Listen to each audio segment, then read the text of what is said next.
I'm ready for spring. That's right. One good snow, then let's go spring. That's right. Yeah, they didn't even grade up by the house. And did, No.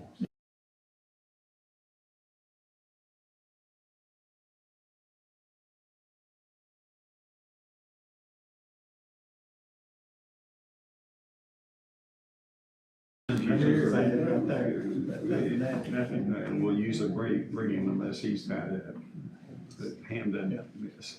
That's what I have to hear about that. Yeah, it was that. when you pop down there next to Navy Swing, Need us a lot. we'll sleep, other than that, Sunday was pretty good. Well, I'm sure Saturday was awful, everywhere, Yes, it was. everywhere. It did it? It's all one. It's 12:30. You're gonna get that. You're gonna get it. Okay. He's going with that car. Yeah, he's That's 12:30. on the wall. No, I'm talking about on this election. Oh, yeah. I'm going by that one at 12. Yeah. All right, since it's 12:30, I'd like to call the meeting to order. If everybody could please join me and stand for the Pledge of Allegiance.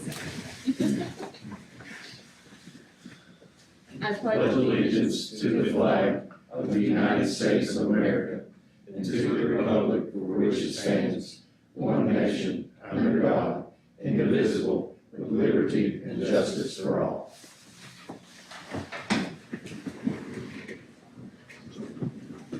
Abigail Allhouse, Here. Dennis Brennan, Here. Clayton Pangle, Here. Tim Henley, Braden DeVore, Kevin Bookout. Here. David Mears. Here. Pam Carey, Tim Dixon. Here. And Scott Wilson. Here. All right. Has everyone gotten to review the minutes from the January 7th meeting?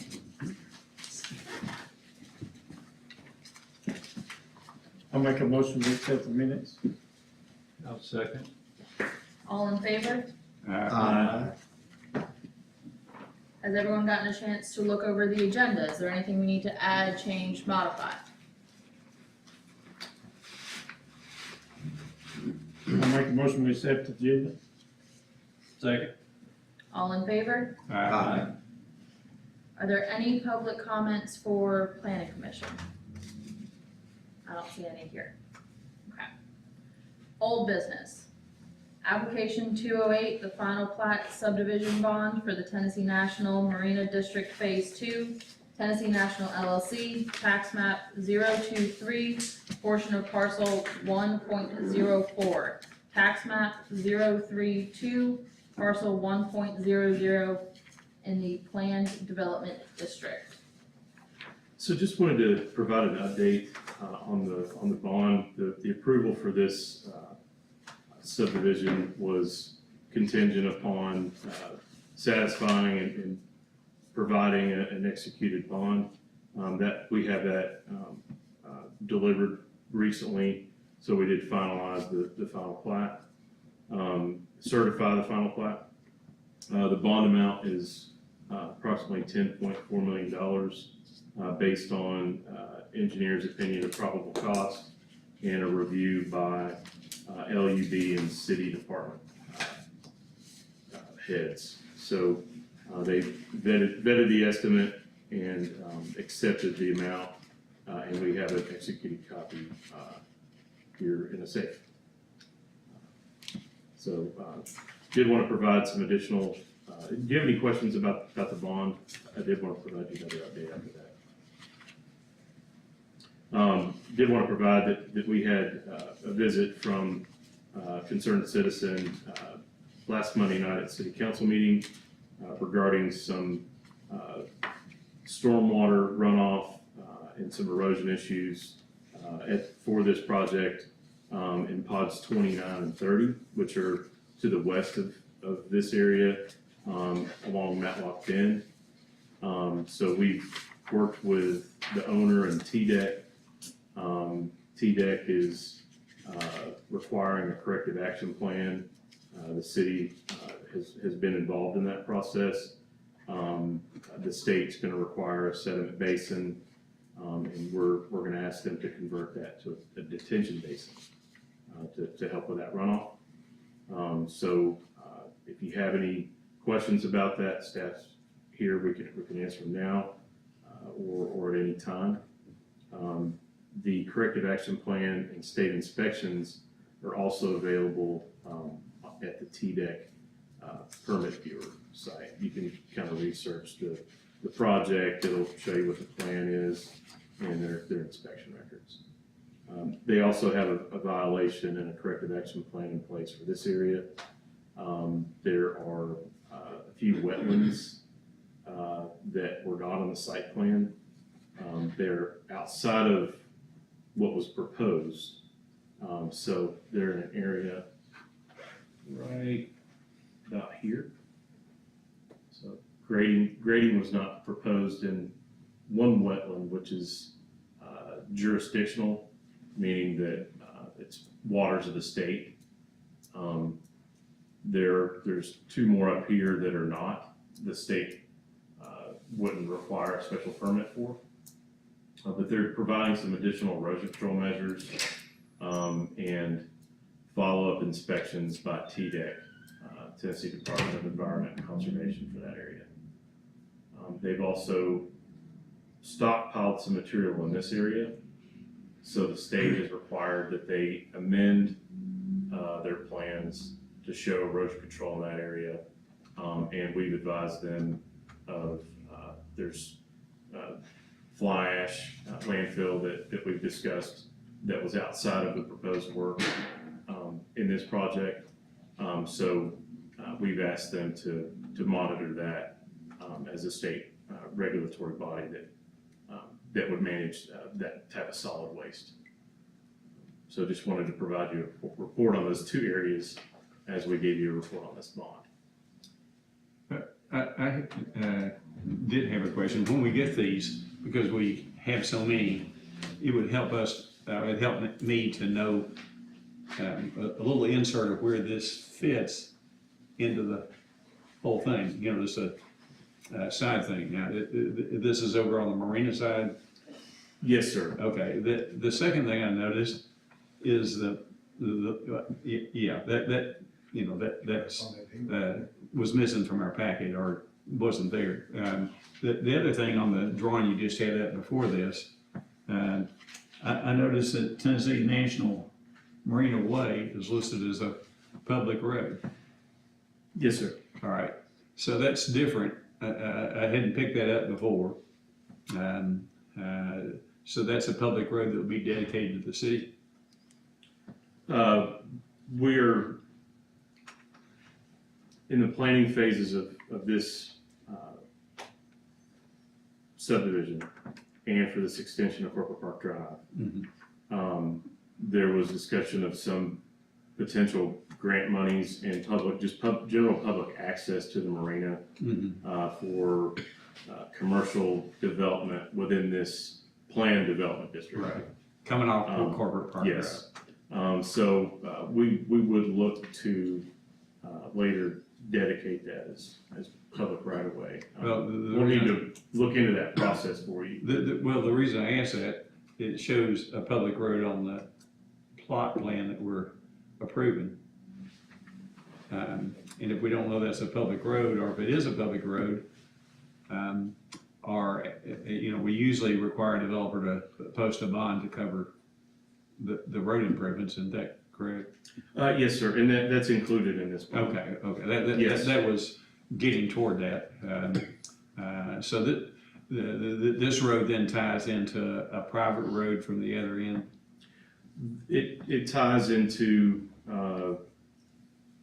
yes, it would intersect with what is a private road. Okay. That's inside the extension of Tennessee National Boulevard. Yes. Yeah. We could better map that for you if that would be helpful. Well, it's just a little bit of a change of what we've seen if you have in a master planned community within the confines of that community having both a private roads everywhere except you have a public road. I'm not saying, it's just I didn't notice them. It's gonna be the same as the current entrance, Clayton. Pardon? It'll be the same or similar to the current entrance off of Highway 72, which is a public road. But you, don't have access from it within your community to get to all your housing in the community. And I didn't know whether this public road exposes the rest of their community that's private access.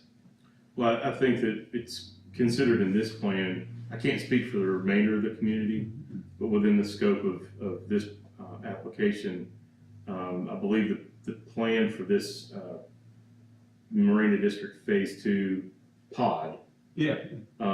there's provision along this, so this would be, this thing on the bottom here, we'll get out of there. Just a second.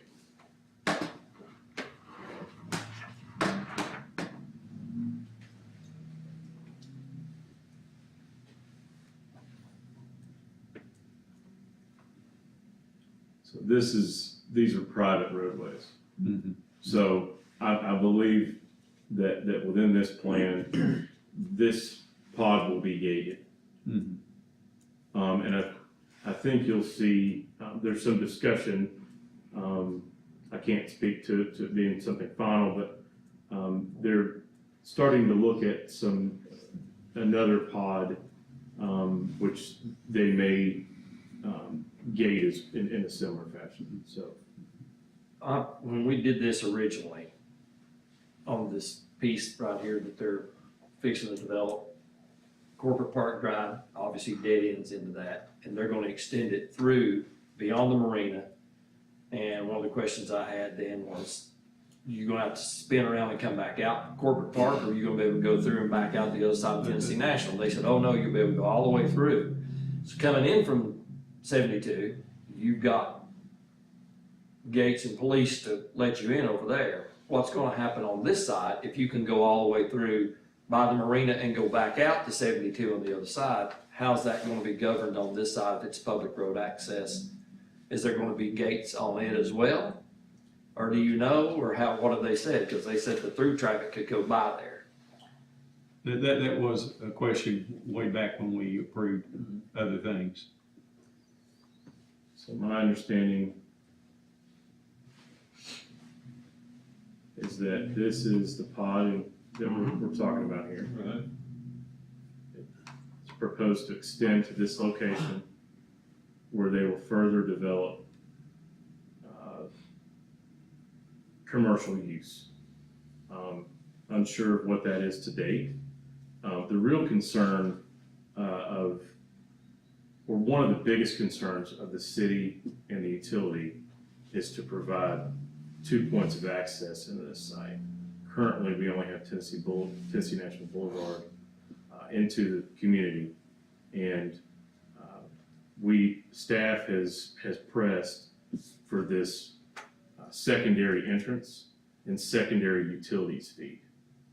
So while I think that was our main concern for this, there's, I think, some additional considerations by the developer for at least this pod, which is residential. I think that will be gated. And I'm unsure what the plan is gating beyond that. These were developed as pods. There could be some consideration for gating here. Ultimately, it's the Property Owners Association is required for the maintenance. And I think that's been one of the other concerns of the city is paving and other maintenance items for the. And I understand that some of the pods may be gated in whatever communities they're doing, but if you come off Corporate Park and you just keep going, and you go up by this new development and you're able to go past it, past the marina and go back out to 72, obviously I'm sure none of that's gonna be gated. If it's gonna be a public road or thoroughfare that goes all the way through and back out the other side, I understand the individuals can be gated as far as the pods go, what they're developing there, but just the main road itself, without having a cul-de-sac and come right back out Corporate Park Drive. We can ask them to speak to that. I think they're gonna, we're in preliminary discussion about a potential, master plan amendment. And we can ask them to speak to that when they come back. I really, think it's a necessary development for this size to have two entrances too. However, the city approved a overall master plan, and my concern is people that have bought lots everywhere else, if they're suddenly not in a private gated community, has the city approved something that they should have gone to the POA and had the POA get that aspect amended. If I bought a lot that I thought was going to be totally gated, I would be concerned about public traffic. The public traffic stops at the gate.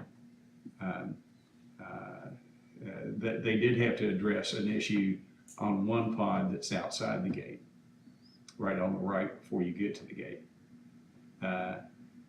But from that pod, you can't get to the rest of the development.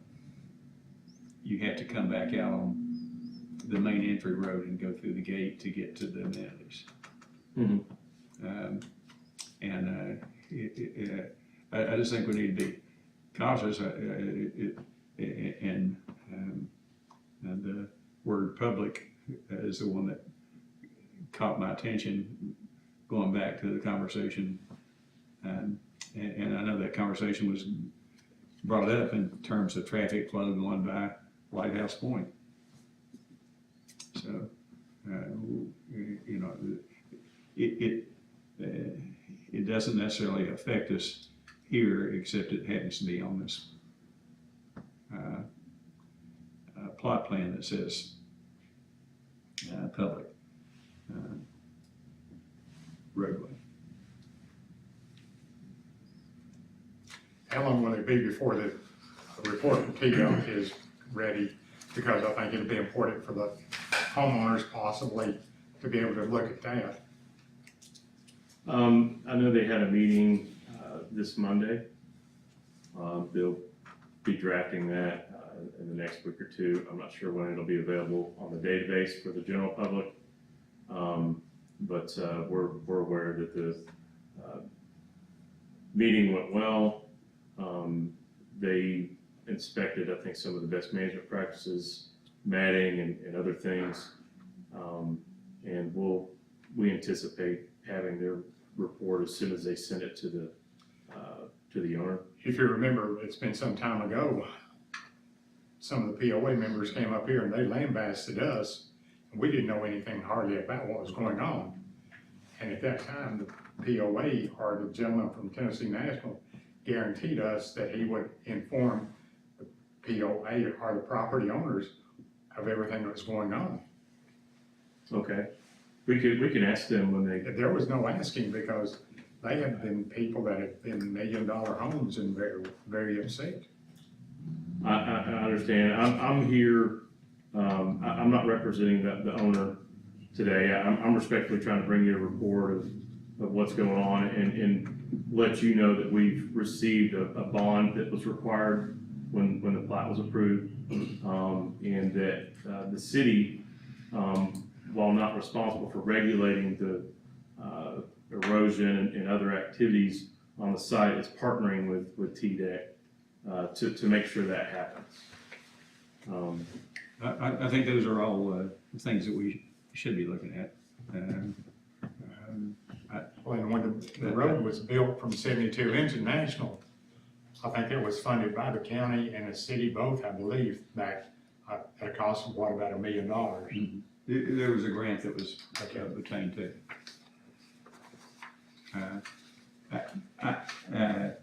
I think that's just the only little minor thing on the plot that I worry about. I'll make a motion, we approve the plot and the update, subject to clarification about that, to make sure we're not assisting in violating something that impedes homeowners that were purchasers expecting private access, a gated community? Is that? We're not asking for an action on this item. This is, an item that was amended in the master plan, presented as a preliminary plat, and then as a final plat, and as a condition of the final plat approval, it was, to provide a bond, for the estimated worth of the improvements. Which is, I understand that process. So you're saying we approved it subject just to the bond being paid? Yes, sir, and so this is a report, I'm certainly happy, I wanted to be transparent today and tell you, hey, we had a concerned citizen, just as you mentioned, they came here, they came to city council. We tried to address that by talking to them at the time. I think that may have been related to tree clearing and some other things.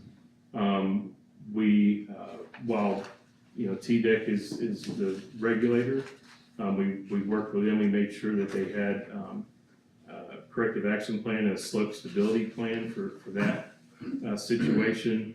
They provided that, and so in this one, we understand it's a concern of this, commission and our council that staff follows up, with TDEC, and those parties, just to make sure that, they're correcting these errors. So I withdraw that. That's not, we don't need a motion. Thank you very much for the update on that one. The second item of old business, before we move on, are there any other comments that we need to go over with that item? Okay. Second item of old business, application 232, zoning ordinance amendment update.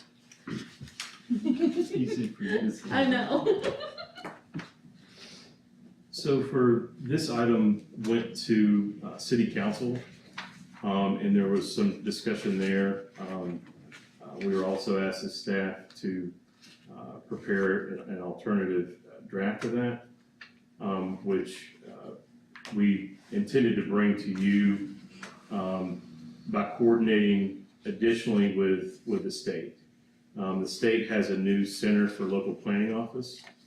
There was, some requests as the process was workshopped in council and was going to a vote, that we seek additional, input. So we've reached You out might to need a reminder of what we're talking about.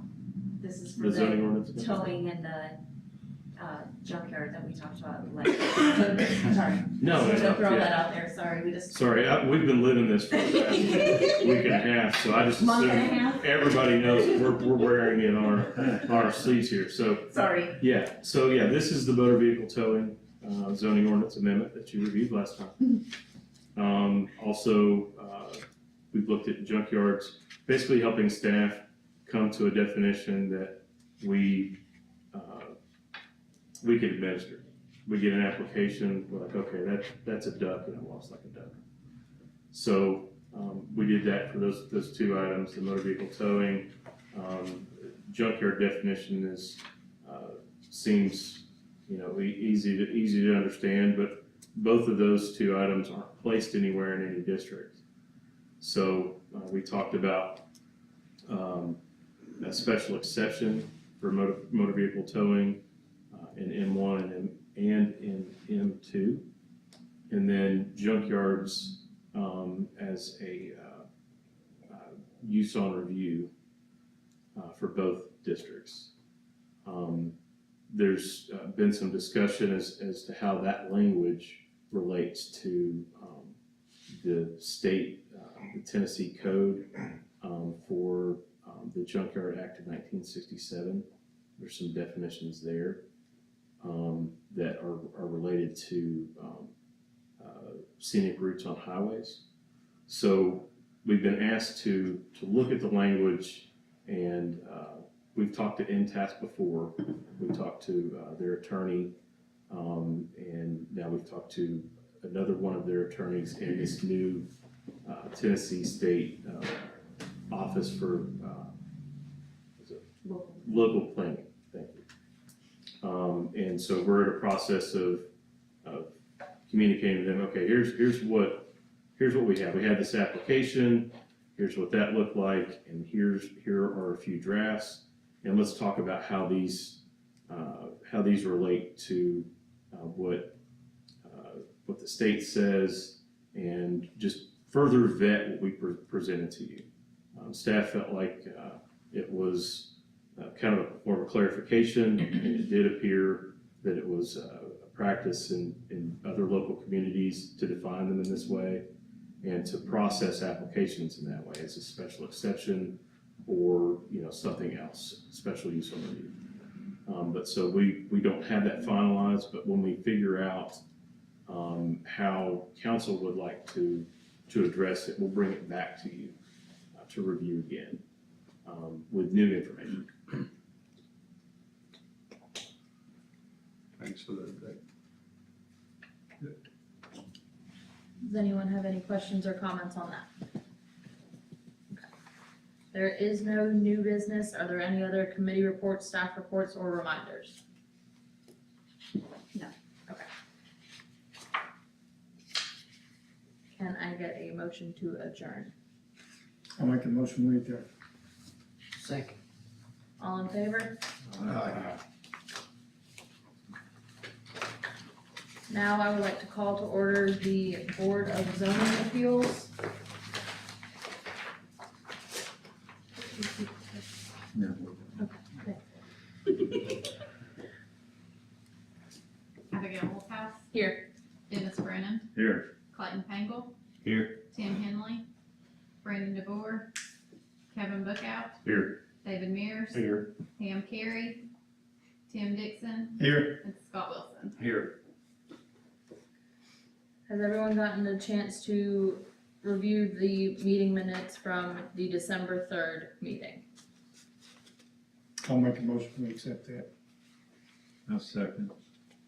All in favor? Aye. Has everyone gotten a chance to review the agenda? Anything we need to change or modify? Make a motion, we accept the agenda. I'll second. All in favor? Aye. Alright, public comments, we have one person that has signed up for public comments. Brian David, I believe is the name that's on here. Oh, sorry, I thought it was attendance, my bad. Oh, gotcha, Sorry. okay, so you have no public comments that you? No, We wanna speak. Nice to meet you guys. Sorry, I thought attendance. So we have no public comments at this time. There's no old business to go over. New business. Application number 236, 110 River Road West. Administrative review of healthcare in the field of addiction recovery as a permitted use in the P1 Professional and Civic District. Applicant Kimberly Cooney, Project X LLC. Property owner, Mytall Group LLC, tax map 039, parcel number 043.00. I can address it if I came to represent the building. Yes, please. Okay, Yes, sorry. please. We were gonna invite you up, yes. Thank you. I wasn't ready for a presentation, but I can at least give an overview. My name is Michael Cartwright. I'm here on behalf of BC Realty, who actually bought the property in November from Mattel Group. Under the understanding that it was approved for a drug and alcohol treatment facility based on a letter that was received in 2022 that I think that you have in your packets. And I can certainly go over, we are gonna do some renovations to the property, actually paint it inside now, really make it a really nice high-end building. It seems to be, it's been dilapidated and underused for about 5 years, maybe since before COVID or right at COVID. It was a nursing home and it looks to be abandoned. It's in pretty bad shape inside now, but we do plan on fixing it up completely inside now. The architectural plans, Kim Cooney, I think, has been the one emailing and communicating with the city here. We don't have the final plans done, but we should have them done within the next couple weeks. mainly cosmetic repairs, because like I said, it was in really bad shape. But anything I can tell you about it, it will be leased to a company called Apex Rehab, who has treatment centers in both Columbia, Tennessee and Brentwood, Tennessee. Be happy to give you any references on them. I've been helping people with substance abuse issues for 30 years myself. I serve on their board as the chairman of the board, alcohol and drug counselor by training, and been doing this, like I said, for over 30 years in the state of Tennessee. Primarily, the clientele we'll serve is people that work, people actually that look like us, people that have commercial insurance. We usually do either private pay or commercial insurance folks. It's not homeless, it's not folks indigent or anything like that. It's usually folks working, engineers or electricians, work with a lot of unions, things like that. Place is staffed 24 hours a day by nurses.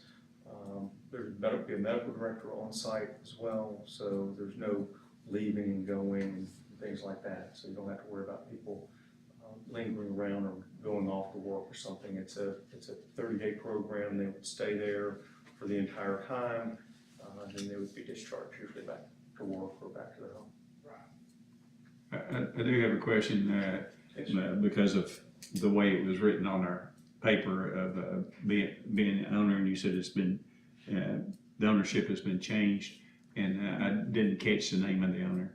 BC Realty is the name of the company that bought the real estate. When I saw that,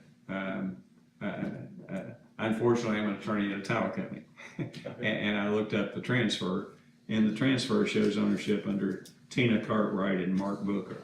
That is correct. It doesn't show it in any entity, and so that's incorrect as far as the ownership. It's what I see on the legal records. If it's going to be transferred again, that's a separate thing. I'm not trying to contradict you. I just have to go by what I see You're written. stating totally correct. You're absolutely correct. Tina Cartwright and Mark Booker bought the property. They were actually going to put it into BC Realty, which has already been formed, and they're in the process of transferring that into that entity. Mhm. But that is who bought the property, Mark Booker and Tina Cartwright. Tina Cartwright's actually my wife. But then it's going to be leased. They're just going to be the owners of the property to lease it an operating entity. Correct. That's Apex that you're associated with. I'm actually associated with both entities. Okay. So that helps clarify the legal process to me better. Sorry about that. Sorry for the confusion. No. Yes. Isn't there a lady that is associated, isn't there a doctor that's in that complex right now, currently? That building is completely empty, and Okay. there's really nothing around it, and there's a hotel that's right next door to it that's really the only thing there. I don't It know. was my understanding, I think the one that used to be with Dr. No, there's a separate building up on that complex, but this building, when it first was created, was the Surretts operated it as an assisted living facility before the active zoning got changed, and later on it was changed to a medical purpose that had a nursing home component with full-time physicians on staff. That group, it was a great asset for our community for a long time, and then as time moved on, that nursing facility, like a lot of them, came under increasing pressures from a variety of reasons, and the state came in and essentially shut it down because of improper I've never been on the runs, and I didn't realize it in two buildings there. so- medical procedures. But that's what it's been used for in the past. It's a fairly large building, 10,000 square foot. It was I think constructed pretty well at the time, and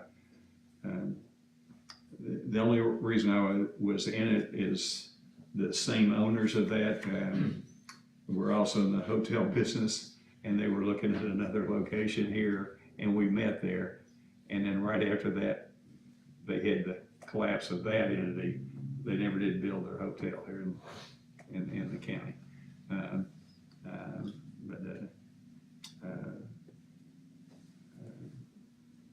It does have that history and has not been actively used since. But there's some other issues, but I'll hush until you all make your presentation.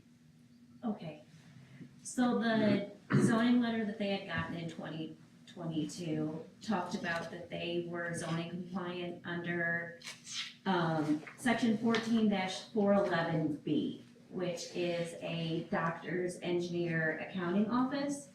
And with it being a nursing home, people don't spend the night and sleep in those uses. So that's why using that zoning letter, I wanted them to be able to come to you to get a use review. But also in that P1, which is a transitional use, which allows for also nursing homes and a convalescent use, which is letter E in the P1 zoning district. We just wanted to make sure, under your understanding, if you would consider a drug and rehab facility a nursing home and convalescent use. So this is why we're coming to you to see if you would allow this in the P1. So that's why it's that's why it's here for your use review. I need some help because I wasn't on the planning commission at the time of this letter. I saw the letter was on the letterhead, but Me either. Usually if we have an action that's been taken, it would be referred to in the minutes of a certain meeting. And again, the reason I bring this up, and Jeff, you or Tim may be able to help me. Ty Ross was essentially serving as our planner for a while. He was also the city manager. And when he would write out things, a lot of times he would use it. He signed it as city manager, but he would use a letterhead. And you can't tell from this letter, I know it's from a law firm, but it was, at that time, I looked up and it was under a different ownership. So it says, the subject property is zone P1 and your proposed use, meaning your proposed use of whatever the attorney's letter said, which we don't have access to, we don't know what that entailed. So I can see where a person coming in and buying this would see this letter and say, well, it must be okay. But I don't know that it was ever adopted by our planning authorities. I think our Loudon city attorney can address it. I don't believe it ever came to planning commission. According to my records, Mr. Ross asked me and MTAS in July of 2022 for an opinion on whether an addiction recovery and treatment center at this particular site that was zoned P1 was a permitted use. And I've not been able to find any record of either MTAS's opinion or my written opinion to Mr. Ross, but I do recall that I opined to him that I believed it was a permitted use under section E. I don't know why he put B in the letter. And again, if there's a similar opinion from MTAS, I haven't been able to find a record of it, but I believe that's, at the time, it was being marketed or there was a prospective buyer for a similar service. That's how it was marketed to us, and actually we were told that it had the zoning, otherwise we would Yeah, have put a clause in there and said, You'd have waited. yeah. And I'm not trying, I wasn't looking for something, I Yeah. just, we would normally get a reference to where it was approved, and, I don't see that. Me either, that's why we're here. And I've never seen that letter before this came up, so. Yeah, I understand. And we don't want this issue to come up again and again, so that's why we are having the case coming before you. The things that we would, I think normally be asking is,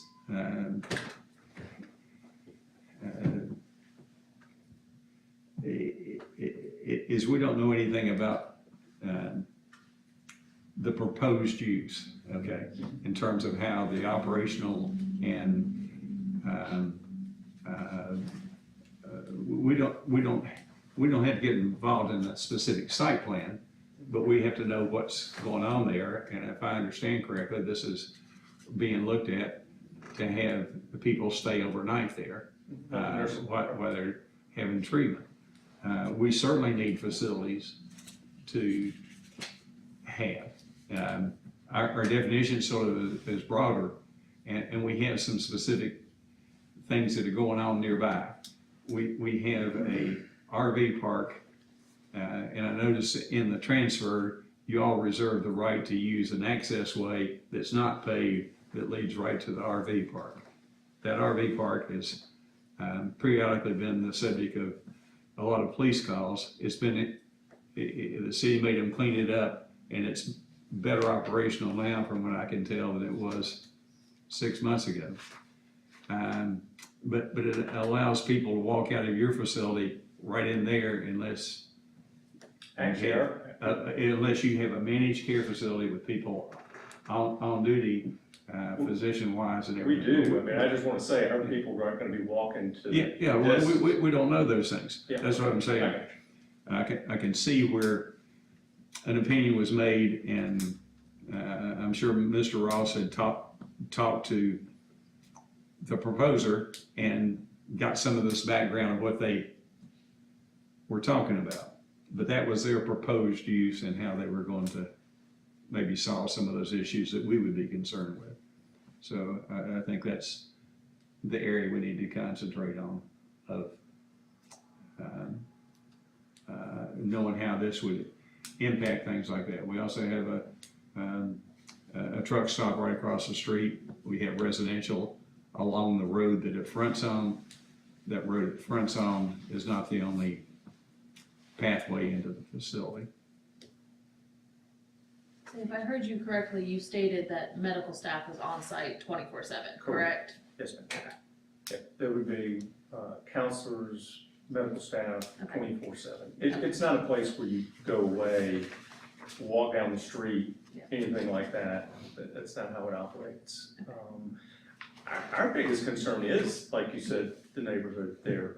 You've got a dilapidated hotel and you've got a pretty rundown trailer park. I feel like we're adding to the neighborhood quite a bit by coming in and spending a lot on renovating the building, adding probably another 50 jobs in that area, and hopefully upgrading that area. And that area has some new activity in it as well. There is a doctor's office in one of the buildings behind the service station. They made some. That's across the street. I'm just talking about the street. But that's a whole block. Yeah. That's the neighborhood. So we want to encourage things that improve it, certainly. Do you know how many, I guess these would be individual rooms that people will be staying in, so, or maybe Two rooms. So do you know what are you having to rework the rooms that are present laid out? I mean, I mean improvements, but how many, I don't remember how many rooms were even there or how many you proposed. We're actually gonna cut down some of the rooms that are there, so we can make some offices for the staff, because we have a lot of staff that work and watch the patients. But there'll be a total of about 66 patients total in that building. So that you want to have 33 rooms, is that? Correct. And do you know about what percent of the building that takes up? About 2/3 of the building. There's a nice kitchen already laid out. Pretty much, we're leaving the footprint the way it is, and I'm happy to get you a copy of the building plans and the, so you, of course, would send you that anyway to review. But, basically, we're gonna refloor the place, repaint it, redo everything inside and out to the building. New air conditioners, like just new roof, make sure it's all, up to standard. It's also a fairly convenient location.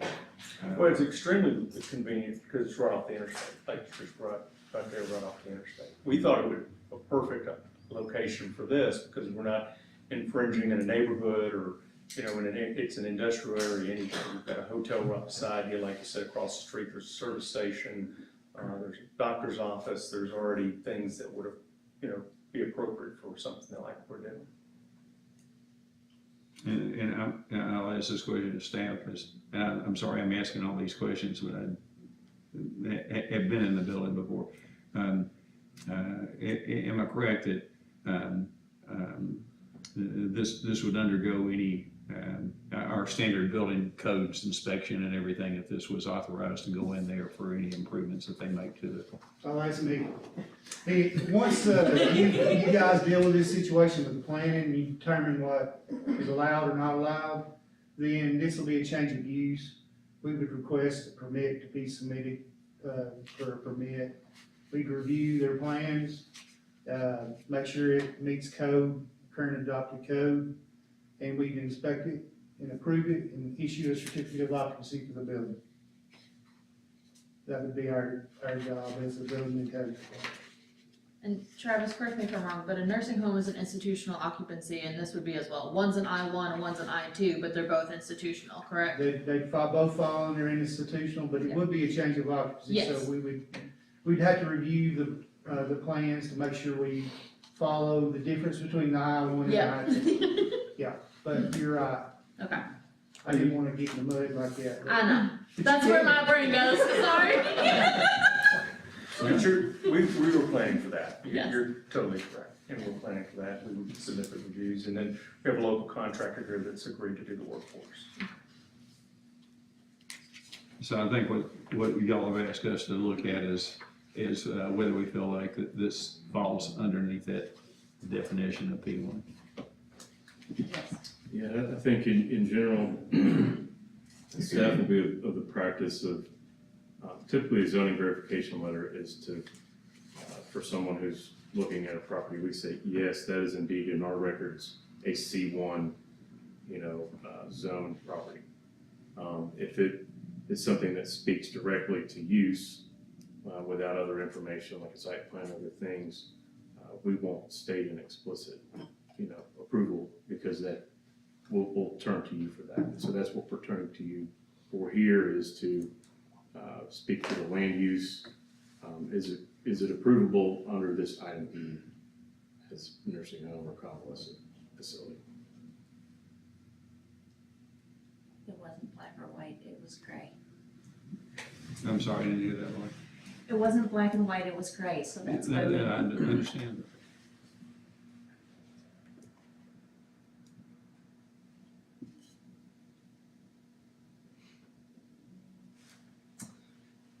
During all this discussion, I've been sitting here trying to rack my brain about what happened a couple of years ago when this facility was brought to us.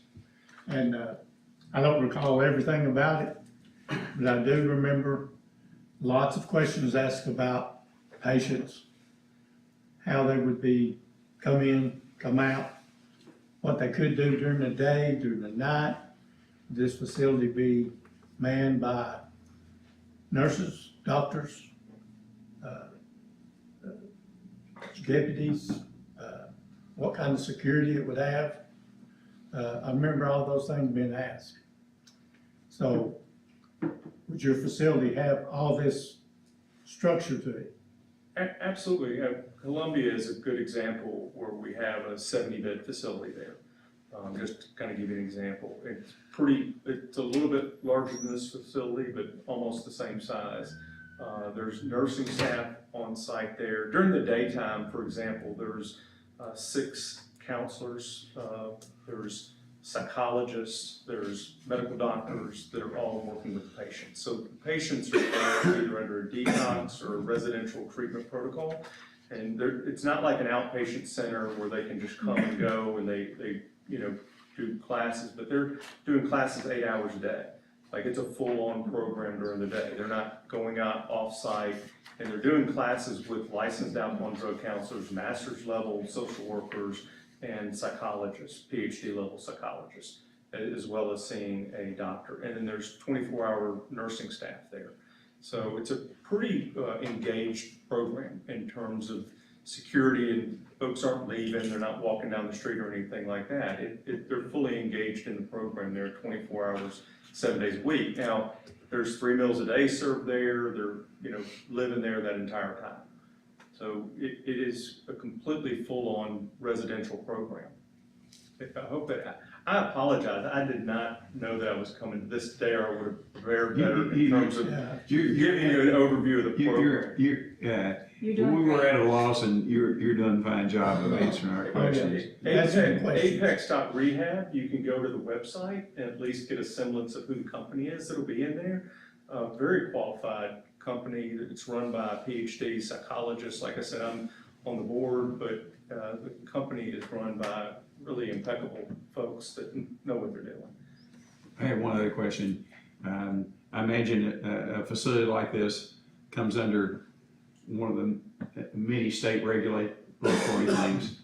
Absolutely. What is it specifically that regulates this type of business at the state level? Department of Mental Health and Substance Abuse has its own agency at the state level, and they have a thick booklet of Sure. what you're supposed to do at these type of facilities. That's why when she said it was would be an institutional level, we have to follow those levels of care. And so, and especially for a detox or a residential center like this, it requires how many nurses we have on site, 24-hour staffing, the doctor's level that we have to have. It's a pretty exhaustive process. Then we got to go through the state for the fire marshals. There has to be codes that you meet, not just for the city, but also the state fire marshal for a facility like this as well. I did look at Apex site. I don't know how to stumble across it. It was your name, even though you weren't listed on this. It just popped up that one of the people with services like this in Tennessee, that you were involved in it. Also, I was expecting Kimberly Cooney, and looked up her website too. She seems to be an architect that's helping y'all plan, and I was impressed by both of those websites.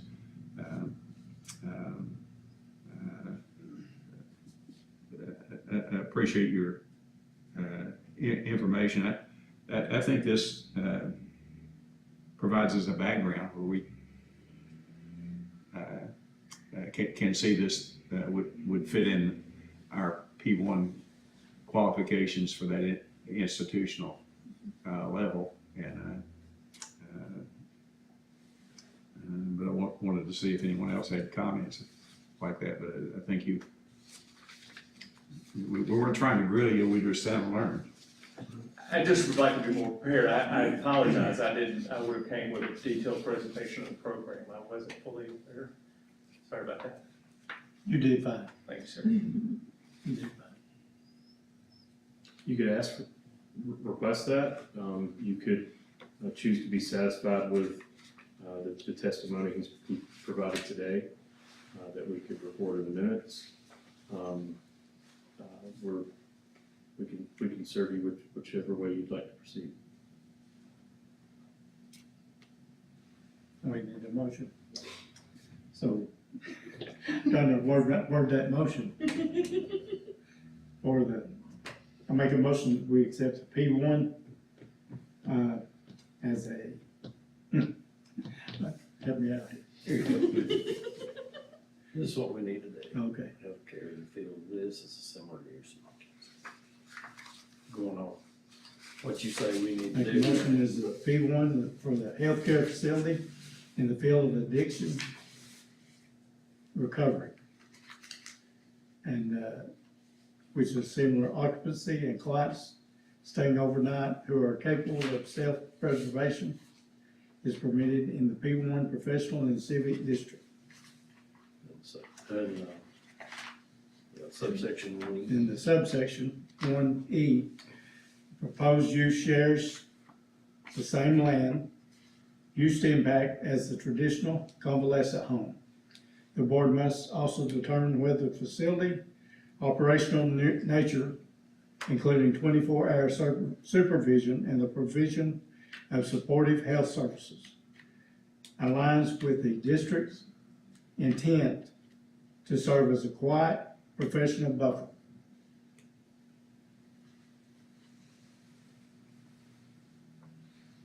That was my motion. A second. Okay, so just to be clear, the motion before you for voting is that this addiction recovery falls within the P1 district based on that E clause under a nursing convalescent home. Can I please get a roll call vote? Dennis Brennan left. Clayton Pangle, Aye. Tim Henley, not present. Brandon DeVore is not present. Kevin Bookout. Aye. David Mears. Aye. Pam Carey is not present. Tim Dixon. Aye. And Scott Wilson. Aye. And Abigail Allshouse. Thank you. Thank you very much. Thank you. Thank you, sir. Appreciate you. Yes, sir. We'll make good neighbors, promise. Yes, sir. Thank you, sir. We'll be sending you some information.